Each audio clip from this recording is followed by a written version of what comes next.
This episode of Power Women of the Trades is also brought to you by Forrest Perry of Forrest Perry Digital Marketing. Want to generate more leads for your service business? Trust his team to deliver quality new customer leads and protect your brand online. Check out perrymarketing.com today. Most businesses' online presence is boring, and by being boring, they're losing out on potential sales and customers. Being interesting and exciting is what draws customers in and gets them to buy from you. But it's hard to be interesting online when you're focused on running your business and taking care of your customers. It doesn't have to be this way. We have the key to unlocking the solution to your problem. Key Heart Marketing can help take your business from boring to brilliant on social media. We can vouch for them. They run our podcast socials. If you want to have a strong social media presence that allows customers to know, like, and trust you, connect with Key Heart Marketing at keyheartmarketing.com. Hey everyone, this is Eric Thomas with Rival Digital, and I am proud to announce that we are the newest sponsor for the Power Women of the Trades podcast. We've been a big fan and supporter of the show for years, and we are just very excited and very honored for the opportunity to now be one of the podcast sponsors. So make sure you check out their page and subscribe to the podcast and listen in on wherever you get your podcast episodes from. Rival Digital is a full-service premier digital marketing agency for the home services industry. We offer everything from website design, search engine optimization, online advertising, public relations, and more. If you're interested in learning more about the services we offer for contractors just like yourself, head on over to rivaldigital.com, and we look forward to chatting with you. Welcome to Power Women of the Trades podcast. This show is all about breaking barriers and changing the game. Our guests will feature some of today's most successful female entrepreneurs and other advocates of our industry as well. Because if there's one thing we know for sure, female-led entrepreneurship drives change on multiple levels. We want to empower women in the trade industry like you so you can maximize your potential, stay balanced, achieve long-term success, and claim ownership over your life. Let's get started. We're really intrigued about this because we recently talked to someone else about something similar. And I feel like we've kind of always done this. We didn't call it that, like we have all the training things in the back and we hire people with zero experience. And then we're constantly, and I see our team back there doing that, but we haven't created such a formal plan and what that looks like. And we've still done it. And so we've been trying to bounce off of that of how could we reshape that for ourselves, but also encourage other people to kind of do the same thing. Because I would bet that the majority of people listening are already hiring people with no experience and teaching them because we all have to some degree. Right. But then really encourage them to put a plan to it because we are going to continue to need all these people, right? I almost said these.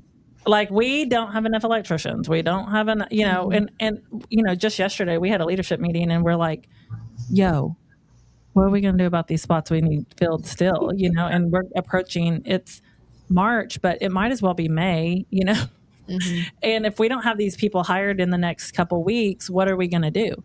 Mm-hmm. And so anyways, I would love to see if you're willing to share what your 8-week layout looked like. Yeah, if you have one, just because that's really intriguing to us. But I think that's great that you guys did that. And I think it's great that you trained so many that you had that problem, right? That you're just yo, I don't even have a spot for you right now. Yeah, I mean, it's a big investment. It's a pipeline, right? Because in our state, they can work semi-independently at a year, really independently at 3 years. And we did pay them for a significant amount of training time. But I think there's different ways you can do it too. And there's some really good platforms out there, whether it's Next Tech or Interplay, to help them kind of learn the basics. And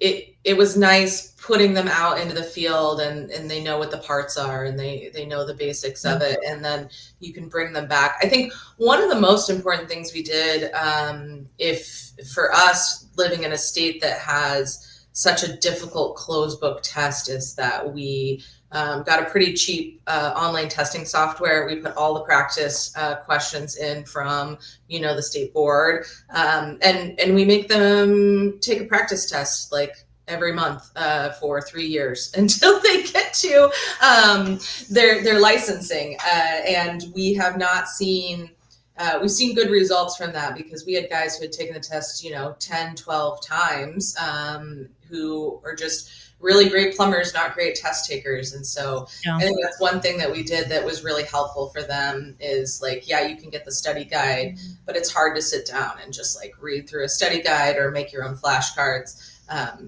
And there's some pretty reasonably priced software out there, and takes somebody a little time to enter all the questions and all of that, but it's definitely been worth it to have them be able to do practice tests online.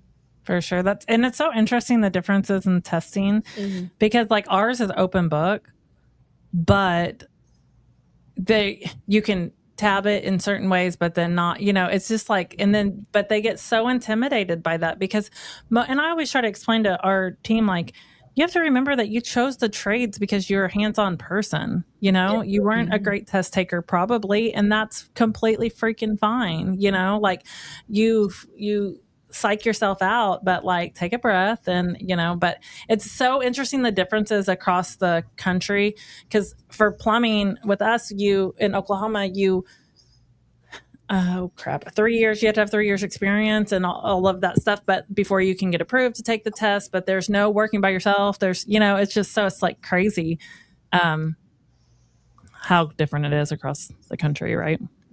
Yeah, and I just think it's something that's really difficult for them to navigate. And I mean, they don't make it easy. I mean, I imagine in a lot of places in Washington, they don't make it super easy to, like I said, like get all your affidavits in for your hours and do all the things. And so we step in and try to help as much as we can, because at the end of the day, we want them out there doing what they do best, and providing, really great services for customers. And we help them kind of navigate the red tape around it.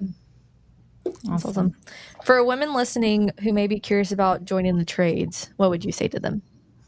Oh my gosh, do it. I think whether you're on the technician side or you're helping in the office, like I said, technicians are superheroes. It's such a great environment. All the people are super genuine, and especially if you're thinking about coming from another environment, to me, it's like, it's so refreshing, because nobody's trying to fit, at least in my shop, nobody's trying to fit you into a box, or you don't have to make yourself smaller or anything to get along. You can be as big and bold as you want to, or not, and work with a really great group of people. And there's so much growth opportunity. These trades companies, we're growing rapidly. We're evolving rapidly. The benefits, the technology, it's all getting better. So now's the time. For sure. We completely agree with that. So what does your day-to-day look like? So, I mean, obviously it's a little different every day, which I think is true for everybody in the trades. But so we come in the morning, we do our daily huddle with all of the managers, and that's really where you get the overview of the team. And then I go around and I check on people, because at the end of the day, this is a people business. So I do my rounds on the people, and then I do my rounds on the KPIs, checking the boards, looking at our stats. And then, hold one-on-ones, I still help with building a lot of processes and things, because I think when you grow rapidly, you're always kind of chasing the ball downhill. So there's always something that still needs to be written down or cleaned up or, move forward. And then it's a lot of growth planning, right? It's making sure we have the right people in the right seats and that we're geared up to, like you said, it's March, it might as well be May. So we're looking at Q2 right now and making sure we're ready for that. But then I'll turn around and I'll be looking at Q3 because it just goes so quickly and rapidly. But yeah, at the end of the day, like I watch the people and I watch the business and make sure that all the trains are running on time. So I have a question. Did you, growing like that and then kind of like getting a feel of what your position has evolved from, did you go from having the job that had a bunch of tasks, like you did a bunch of the stuff, to now you're managing it? Yeah, absolutely. And so, yeah, I mean, especially coming in here, the role has evolved so much. I did almost everything. And I've done almost everything. So when we were small, we lost our CSR manager. So then I was a CSR manager. Our install coordination team went down to almost nothing, and that person was on vacation. So I was an install coordinator for a couple of weeks. I've done just about everything and worn every hat when we had to do that, which, I mean, honestly was really great because I got to know the business. And then, the hardest part was slowing down and taking the time to build other people up to do all those things so that I was not doing them myself. One of our owners is really good at reminding me when they see me doing something I should be, teaching to somebody else to do. So it's a constant evolution. I'm a doer. Yeah. Do you feel like you had or continue to have an identity crisis because you're like used to doing it? Yeah. Yeah, absolutely. I think that's one of the hardest parts of managing, and any kind of manager role is like, a lot of people get into leadership roles because they're really good at doing the job. And then you get into the leadership role and it's like, oh, well, but I don't do it anymore. Somebody else does it. Yeah. And you got to figure out, where you can be most effective and how you can help people grow. And, also just taking that time. Sometimes it's just easier to do it yourself, but then you do it yourself again and again and again. So you have to stop and help other people to grow. And really this last year, we've grown such a solid manager team. I had to step back a few months ago and be like, okay, well, what does my day look like now? Because I finally passed off a lot of stuff. And so now I got to shift gears and see, where else I can be focusing my time to provide value. So that was kind of my question for you, because I'm one of the owners, but I have had my hand in everything for so long. And then we grew our management team that's literally incredible. And so some days I'm like, what am I supposed to do here? Like, y'all, you need me?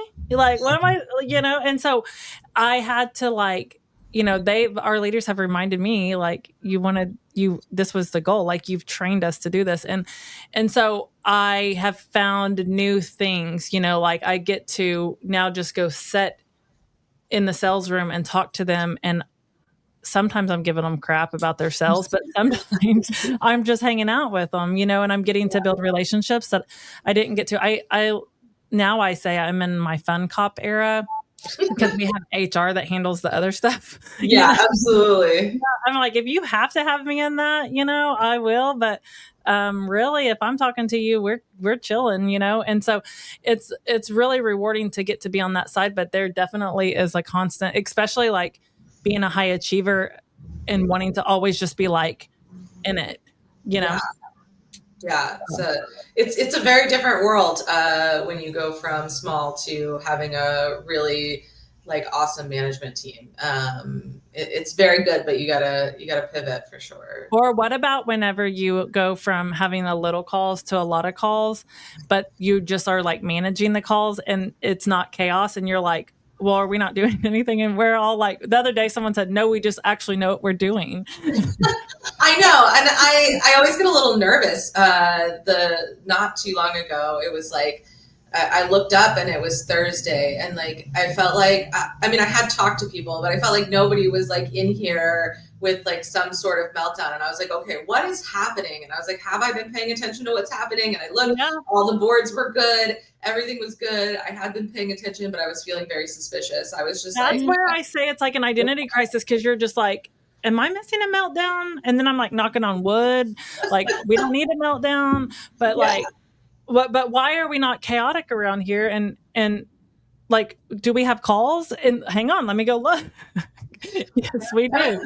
I think that's one of the most challenging things to really realize as you move through the phases of the business is like, at different points, we've had to change out managers, and it's always really hard. And then you get like, the right person in the right seat, and it's like, okay, everything is running. It's like we should have done this, a long time ago. And it's just like technicians too. I think we all hold on to things for a long time, and it's not what's best for us. It's also probably not what's best for that person either. And you got to learn to really look at right person, right seat, and then everything just is worlds leaps and bounds different. Oh, yeah, for sure. So what's next for Hearts in the next 5 years? Oh gosh. I don't want to, don't spill it.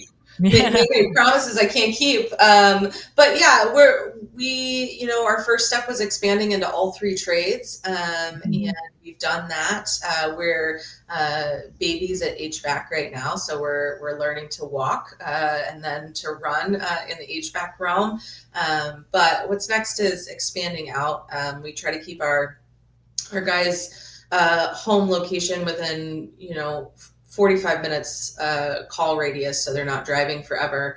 And so our next step is to plant a few more locations so that we can spread out across the state without increasing drive time a lot. So that's going to be quite an adventure. We opened 1 location. It was more challenging than I thought it would be to be 2 hours away in traffic from, some of our folks. But we learned a lot of lessons, and excited to see it expand more. That's awesome. For sure. Well, it was so nice to talk to you. You guys sound like you got some cool stuff happening up there, and hopefully we can tell them to let you go to Super Meeting. Yes, absolutely. I'll be there. San Antonio? Yeah, it's in San Antonio, which I feel like is we live in Oklahoma, so San Antonio is really accessible to us, so when we heard San Antonio, we were kind of like, but it's going to be fun. And they're always really fun. Not as much like a vacation as if it was in California or Florida. The ones that are on the beach. Yeah, absolutely. I do not everything, but yeah. So hopefully we can catch up with you sometime soon at a Next Star event. But if not, it was great talking to you, and stay in touch. Yes. Yeah, I really appreciate it. Thank you so much. Thank you. Bye. This has been Power Women of the Trades. Like what you hear so far?